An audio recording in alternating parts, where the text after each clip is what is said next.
একটুখানি খেয়ে নাও না। আরে আমি খাবো না বলছি তো, আমার লেট হয়ে গেছে বলছি না। আরে আমরা ফাইলগুলো কোথায় রেখেছি বলো তো, তাড়াহুড়ো মাঝখানে। ও তো বাইরের কোনো খাবারই খায় না, তার মানে সারাদিন আজকে না খেয়ে থাকবে। কি করি এখন আমি? আইডিয়া। মামা মামা প্লিজ একটু ওঠো, মামা পাপা চলে যাচ্ছে, মামা প্লিজ একটু ওঠো, একটু খেয়ে দেবে না? শুনছো, বাচ্চা কাঁদছে, বাচ্চা কাঁদছে, প্লিজ নাও না 2 মিনিটের জন্য ওকে। তুমি 2 মিনিট নিলে তো বাচ্চা শান্ত হয়ে যায় বলো। আমি জানি তোমার লেট হয়ে গেছে, প্লিজ একটু করে নাও।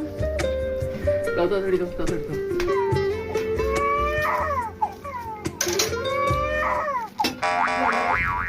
সেই যে গেলে তুমি 2 মিনিটের জন্য প্লিজ একটু দুগাল খেয়ে নাও প্লিজ।